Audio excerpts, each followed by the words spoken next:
কেউ কেউ এরকম ইঙ্গিত করছেন যে বিএনপি আসলে এই মুহূর্তে নির্বাচনের জন্য আসলে চাপ দিতে চাচ্ছে, সরকারকে চাপ দিচ্ছে, তার ফলে সরকার একটু আনস্টেবল হচ্ছে। এইটা কি ঠিক? আবার অন্যদিকে সরকারের একটা জায়গা থেকে মনে হচ্ছে যে সরকার 2 বছর 4 বছর, হঠাৎ করে ডক্টর ইউনূস এটা 4 বছরের কথা বলাতে সেটা নিয়েও একটা বিভ্রান্তি তৈরি হয়েছে। আপনি এটাকে কিভাবে দেখেন? আমি দেখি একটু ভিন্নভাবে। জি। এটা দেখি যে আমাদের দেশের মিডিয়া বা আপনারাই যারা মিডিয়াতে কাজ করেন, আপনারা সবাই স্পেকুলেশনস করেন, এবং স্পেকুলেশন করলে এটা আপনাদের হয়তো বা খুব ভররা হয়, কিন্তু আমাদের জন্য আমরা এই ব্যাপারটা আমি ব্যক্তিগত খুব বেশি আগ্রহী নই। কারণ আমরা এই আপনি যে কথাগুলো বললেন তার একটার সঙ্গে কোনো বাস্তবতার মিল নেই, এবং আমরা সেই ধরনের কোনো চিন্তা করছি না বা সে ধরনের করছিও না। এবং আমি এখন পর্যন্ত দেখিনি যে আপনার সরকার যারা ইন্টারিম গভর্নমেন্ট আছেন তারা বেশি সময় থাকতে চান, 4 বছর থাকতে চান। কথাগুলো সেভাবে আসেনি, এগুলো আপনার মিসরিপ্রেজেন্টেড হয়েছে মিডিয়াতে। আর দ্বিতীয়ত আমরা যেটা বলছি, আমরা বলছি যে আমরা চাই যে আপনার একটা যৌক্তিক সময়ের মধ্যে সংস্কারগুলো হয়ে গেলে আমরা অবশ্যই নির্বাচনে যেতে চাই। আপনারা যৌক্তিক সময়টা, মানে হ্যাঁ আমাদের দোষ আছে জনাব মির্জা ফখরুল আলমকে, আমরা ঠিকই, আমি দোষের কথা বলছি না, আমাদের কথা বলছি যে মিডিয়া আপনার স্পেকুলেট করেন, স্পেকুলেশন মিডিয়া করতেই পারে, কিন্তু আমরা যেটা বাস্তবতা আমি আপনাকে সেটাই বলছি।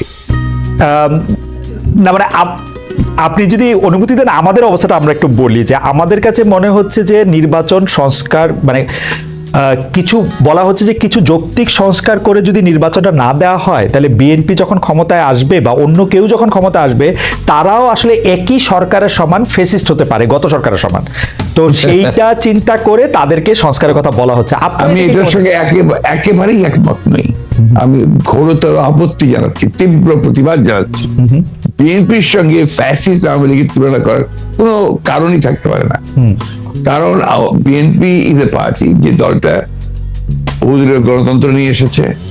আওয়ামী লীগ একদলীয় শাসন ব্যবস্থা 22 সালে ছিল, আমরা বহুদলীয় গণতন্ত্র নিয়ে এসেছি। আমরা সংসদীয় গণতন্ত্র নিয়ে এসেছি, ম্যাডাম জিয়া নিয়ে এসেছেন। আমরা তত্ত্বাবধায়ক সরকার বিধান পাশ করেছি পার্লামেন্টে, এবং আমাদের কাছে ফ্যাসিস্ট আমরা এখন পর্যন্ত তো প্রশ্নই উঠতে পারে না। আমাদের যে পার্টির স্ট্রাকচার, আমরা যে কাজ করেছি সেগুলো সমস্ত গণতন্ত্রের পক্ষে গেছে, এবং 14 বছর লড়াই করেছি তো ফ্যাসিস্ট হওয়ার জন্য নয়, গণতন্ত্রকে প্রতিষ্ঠা করবার জন্য। সুতরাং এই কথাগুলো যখন বলা হয় তখন এই কথাগুলো আমার কাছে মনে হয় যেটা আপনার শুধুমাত্র হয় কথার কথা বলার জন্য বলা হয়, অথবা বিএনপিকে আপনার ছোট করে খাটো করে দেখানোর চেষ্টা করা হয়। কিন্তু এখানে তো পাশাপাশি আরো দুইটা সত্য আছে। একটা সত্য হচ্ছে যে বিএনপিও তো আসলে ক্ষমতায় ভারসাম্যের কথা বলছে, এবং সেই ক্ষমতায় ভারসাম্যের কথা বলতে গিয়ে এই প্রধানমন্ত্রী, উপপ্রধানমন্ত্রী, রাষ্ট্রপতি, উপরাষ্ট্রপতি জাতীয় সংস্কারের কথা বলছে, এই বিষয়টি যেমন আছে। এবং বিএনপিও রাষ্ট্র ক্ষমতায় ছিল, তখনও বিএনপিতে আসলে ক্ষমতার ভারসাম্য আছে কিনা সেটা নিয়ে প্রশ্ন উঠেছে। আবার আপনি যদি আমাকে অনুমতি দেন আমি বলবো যে বিএনপির একজন খুব গুরুত্বপূর্ণ শীর্ষস্থানীয় নেতা জনাব মওদুদ আহমেদ, আমি তাকে কোট করছি, তিনি লিখেছিলেন, আমরা ক্ষমতায় গেলে বিএনপি সাফল্য হবে আরো কম, কারণ দলটি শাসন কৌশলে কোনো উন্নতি হয়নি, দলটিতে নেই কোনো আত্মোপলব্ধি এবং আত্মসংশোধন শব্দ দুটির অস্তিত্ব। অর্থাৎ এরকম কথা আছে। মওদুদ আহমেদের কথাই যে আপনার চূড়ান্ত কথা তা তো নয়। জি, মওদুদ আহমেদ তার দৃষ্টিকোণ থেকে তিনি ওই কথাগুলো বলেছেন। আমি তো মনে করি যে কথাগুলো সঠিক নয়। বিএনপি একটা পার্টি, যে পার্টিটা আপনাকে গণতন্ত্রকে রিইন্ট্রোডিউস করেছে, মাল্টি পার্টি সিস্টেম ইন্ট্রোডিউস করেছে, আগে আমি বললাম, আর রিপিট করতে চাই না। তো বিএনপি কে ওই দলের সঙ্গে বা ফাইজারের সঙ্গে তুলনা করাটাকে আমি মনে করি এটা একটা সঠিক তো নয়, আমি মনে করি এটা একটা উদ্দেশ্য প্রণোদিত। আচ্ছা, আরেকটি ব্যাপার সেটি হচ্ছে আমার আগেকার প্রশ্নের সাথে সম্পর্কিত, যে গণ অভ্যুত্থানের মুখে শেখ হাসিনার দেশ ছেড়ে পলায়ন, আওয়ামী লীগের নিষ্ক্রিয়তা এক ধরনের, মানে আওয়ামী লীগ দেশের রাজনৈতিক প্রেক্ষাপট থেকে বাদ হয়ে গেছে। কেউ কেউ আমাদের মিডিয়ার ভাষায় কেউ কেউ বলছেন যে একটা -1 হয়ে গেছে। অন্তর্বর্তী সরকারকে নিয়ে কোনো -2 সংখ্যা কি আছে? কেন এই প্রশ্নটি উঠছে সেটিও আমি বলি, যেটা কিছুটা আপনি আগেই প্রশ্ন করেছেন, যে আওয়ামী লীগ আমলে কিন্তু আমরা দেখেছিলাম যে বেগম খালেদা জিয়ার চিকিৎসার জন্য বারবার বলা হচ্ছিল, কিন্তু 3.5 মাস পরেও বেগম জিয়া এখনো দেশে আছেন, তারেক রহমান সাহেব এখনো দেশে ফিরেন নাই। তো এইটার ক্ষেত্রে কি -2 কোনো আশঙ্কা আপনাদের মধ্যে রয়েছে কিনা অন্তর্বর্তী সরকারকে নিয়ে? এই -2 তো এসেছিল আপনার 111-এ, এখন আপনার এই -2 কোনো সমস্যা নেই। কারণ হচ্ছে যে আমরা আগেই বলেছি, আমি গতকাল একটা ইন্টারভিউতে বলেছি যে বিএনপিকে এখন আর কেউ মাইনাস করতে পারবে না। এগুলো এক। 2 নম্বর হচ্ছে আওয়ামী লীগ যদি নিজেরা মাইনাস হয়ে গিয়ে থাকে তো সেটা তো আওয়ামী লীগ হয়েছে, কারণ সে দেশেই নাই, তার নেত্রী পালিয়ে গেছে। সুতরাং আপনার এই জায়গাতে তো তারা নিজেই চলে গেছে। এখানে একটা জিনিস আমাদের সবসময় মনে রাখতে হবে যে রাজনৈতিক দলটি পলিটিক্যালি ব্যাংক্রাফট হয়ে যায়। আওয়ামী লীগ এখন আসলে পলিটিক্যালি ব্যাংক্রাফট একটা রাজনৈতিক দল। আমি আগে থেকেই বলছিলাম কথাটা আর কি।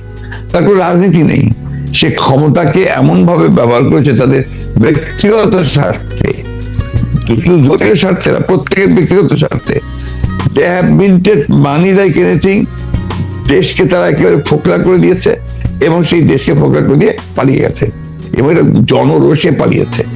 নর্থদের যে কোনো মিলিটারি কু বা কিছু হয়েছে, পিপলস রেট, জনরোষ, সেই রোষে তাকে পালিয়ে জীবন বাঁচাতে পালিয়ে যেতে বাধ্য হয়েছে। এই বিষয়গুলো আমাদের মাথায় রাখতে হবে।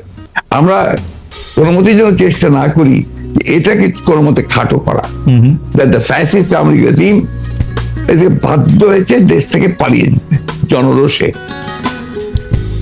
ওকে, গত 15 বছরে আওয়ামী লীগের শাসনকে যে ফেসিবাদী বলা হচ্ছে এবং তার যে পালিয়ে যাওয়াটা, যেটি আসলে আপনি এখন বর্ণনাও করলেন, দুর্নীতি, তারপরে নানা ধরনের নানা কারণে, কিন্তু তার পেছনে আপনাদের আমলে যে 20 বছর আগে 21 আগস্টে গ্রেনেড হামলা, বিচারকদের বয়স বাড়িয়ে তত্ত্বাবধায়ক সরকারকে প্রশ্নবিদ্ধ করার মাধ্যমে শেখ হাসিনাকে কর্তৃত্ববাদী শাসনের দিকে নিয়ে যাওয়া, এ নিয়েও আসলে নানা ধরনের আলোচনা আছে।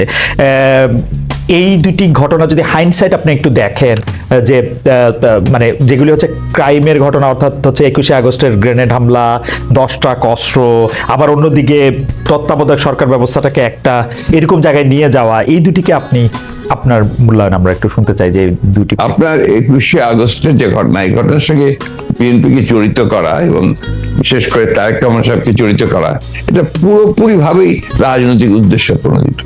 এটা কোনো মতেই বিএনপির সঙ্গে জড়িত তো নয়ই, বরঞ্চ আমি মনে করি যারা বিএনপিকে শত্রু হিসেবে চেনে তারা জড়িত। এবং এখানে বেনিফিশিয়ারি কারা হয়েছে সেই বিষয়টা আমাদেরকে অবশ্যই লক্ষ্য রাখতে হবে।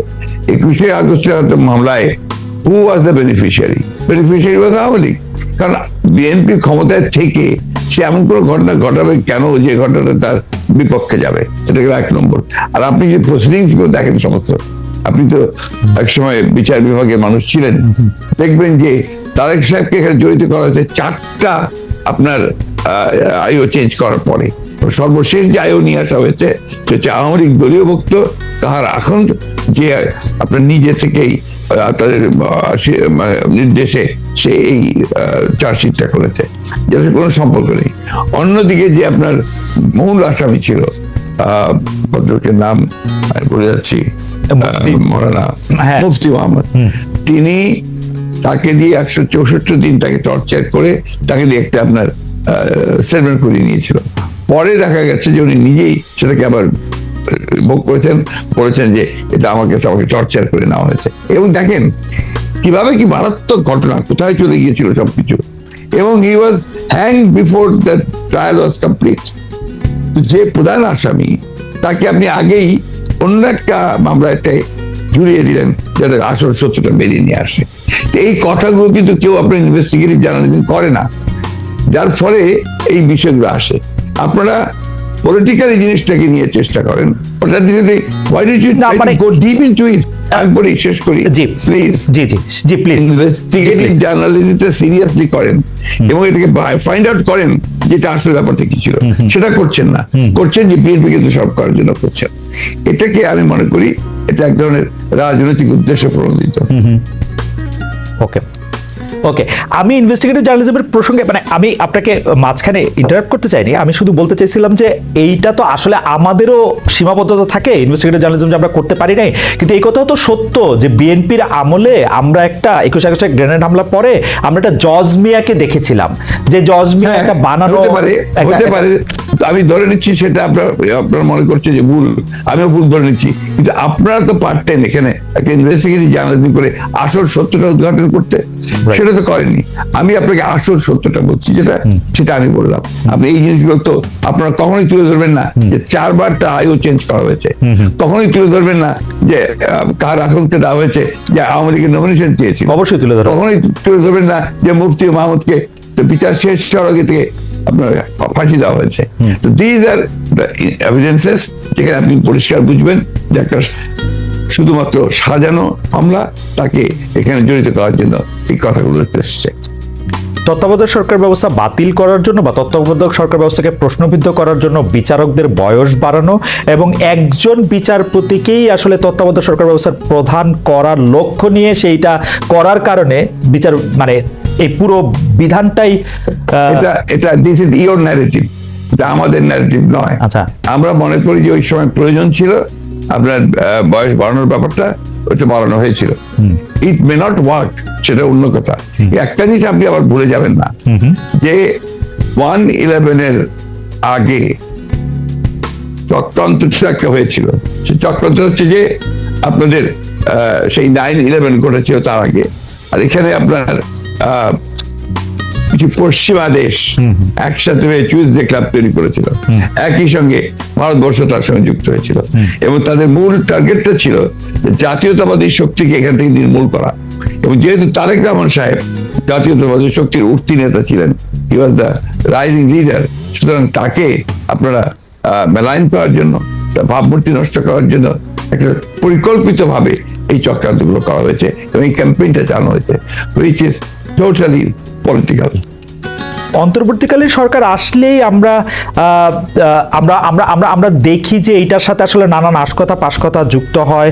আপনি যেটিকে আন্তর্জাতিক চক্রান্তের কথা আগের সরকার মানে 2007 সালের সরকার বললেন, এবার অন্তর্বর্তীকালীন সরকারের আগমনটাও কি আপনার কাছে একটা চক্রান্তের বিষয় বলে মনে হয়? কারণ আমরা দেখি যে প্রশ্ন উঠতে পারে না, প্রশ্ন উঠতে পারে না। আমরা দেখেছি এবারকার অন্তর্বর্তী সরকারের যে আগমন, এটা একটা জনগণ ছাত্রদের একটা সম্মিলিত আপনার আন্দোলন, একটা আপনার অভ্যুত্থানের ফলে।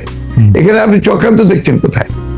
আমি এটাকে দেখছি যে এটা একটা বাংলাদেশের জনগণের একটা পুরোপুরিভাবে একটা বিপ্লবের আকাঙ্ক্ষা থেকে এটা এসেছে। সেখান থেকে এসেছে they want to get rid of this fascist government, Hasina government, the murderer। তার বিরুদ্ধে আজকে আপনার জনগণ ফুঁসে উঠে। আপনি চিন্তা করে দেখেন, আপনি তো দেশে ছিলেন না, সেই সময় যদি দেশে থাকতেন তাহলে দেখতেন শিশু, নারী, বৃদ্ধ কেউ ঘরে ছিল না, সব বেরিয়ে পড়েছিল। কারণ এই ফ্যাসিস্ট আমেরিকার হাতে প্রায় শত শত হাজার হাজার ছেলে মেয়েরা নিহত হয়েছে, হত্যা করেছে। না, দেশে না থাকলেও আমি আসলে এই খবরগুলি সবসময় দেখছিলাম আমার নিজস্ব সোর্স থেকে। আমাদের লোকজন এখন তো আমি মনে করি যে আমাদের সকলের উচিত, যারা আমরা দেশকে ভালোবাসি, গণতন্ত্রে বিশ্বাস করি, আমাদের এই বিষয়গুলোকে হাইলাইট করা। আমরা ফ্যাসিস্টদের যে বয়ান, যে বক্তব্য, সেই বক্তব্য যেন ফিরে না যায়। না, অবশ্যই আপনি যে প্রশ্নগুলো আনলেন, এর সবই হচ্ছে আপনার ফ্যাসিস্টদের বক্তব্য। ওকে, আমি ওই সময়কার কথায় আমি আপনার কথায় একমত যে এই বয়ানগুলি আওয়ামী লীগ আসলে গত 15 বছর ধরে বিভিন্নভাবে বিভিন্ন মাধ্যমে এটি দিতে চেষ্টা করেছে। আমরাও আপনার মাধ্যমেই বা বিএনপির শীর্ষ নেতৃবৃন্দের মাধ্যমে সেটি আসলে আপনাদের অবস্থান জানতে চেয়েছি। আপনারা কনসিস্টেন্টলি আপনাদের অবস্থান জানিয়েছেন। আমি এই সময়কার কথায় আসি। এইবারের যেটিকে আপনি জনগণ এবং ছাত্রদের আন্দোলন আপনি বলছেন, যে আপনার কাছে কি মনে হয় না যে এই আন্দোলনটি বিএনপির নেতৃত্বে হলে বা বিএনপি যত বছর ধরে এই আন্দোলনটি করতেছিল, সে বিএনপির নেতৃত্বে যদি আন্দোলনটি সফলতা পেত, তাহলে আসলে এই যে সরকার এবং সরকারের মধ্যে যে বিভিন্ন দুর্বলতার কথা আমরা শুনছি নানাভাবে, সেটি হতো না? আবার অন্যভাবে প্রশ্ন করলে, যে এই আন্দোলনটিতে যে বিএনপি নেতৃত্ব দিয়ে সফল হতে পারলো না, সেইটাকে আপনি কিভাবে মূল্যায়ন করেন? দুটো জিনিস। একটা হচ্ছে যে এখানে আপনার বিএনপি নেতৃত্বে হলে অনেক ভালো হতো, বিএনপি নেতৃত্বে হয়নি এ কথাটা বলছেন কেন?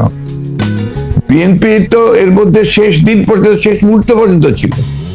এই আন্দোলনে, এই ছাত্র জনতার আন্দোলন শুরু হয়েছে 2 মাস হলো। তার আগে তো আমরা মাঠে, এবং আমরাই আপনার মাঠেছি, আমরা জেলে গেছি, আমাদের 60 লক্ষ লোকের বিরুদ্ধে মামলা হয়েছে, আমাদের 700-র উপরে মানুষ আপনার গুম হয়ে গেছে, ইলিয়াস আলী সহ। এইটা তো আমরা, আমাদের 15 বছর ধরে এটা চলছে, এবং অকথ্য অত্যাচার নির্যাতন আমাদেরকে সহ্য করতে হয়েছে। এবং ছাত্ররা যখন এসছে, তখন আপনার তারা যে প্রথমে কোটা আন্দোলন, তারপরে সেই হত্যা, পরে সাথে সাথে তারা আপনার এক দফা আন্দোলনে গেছে। We have given total support to them. আপনি সেই সময়কার পত্রিকাগুলো দেখুন, আমার বক্তব্যগুলো দেখুন। আমি প্রতিদিন সেই সময় আপনার প্রেস কনফারেন্স করেছি ওই কয়েকটা দিন। ওই দিন সম্পূর্ণ আমি ছিলাম। আমরা এখানে বিভক্তি আনতে চাই না। আমরা এখানে মনে করি এটা বিভক্তি না। আমি আমার বক্তব্যটা শেষ করে ফেলি ভাইয়া। জি জি, প্লিজ প্লিজ। এটা হচ্ছে যে এই বিষয়টাকে আমরা এক করে দেখতে চাই। এখন যে কোনো ধরনের একটা মিসআন্ডারস্ট্যান্ডিং তৈরি হওয়া বা একটা ভুল বুঝবুঝি হওয়া, সমঝোতার অভাব হওয়া, এটা কিন্তু দেশের জন্য এই মুহূর্তে এতটুকু মঙ্গলজনক হবে না। না, এইটা আমি আপনার সাথে দ্বিমত পোষণ করছি না, কিন্তু আপনি বলছেন যে আপনি আসলে সাপোর্ট দিয়েছিলেন।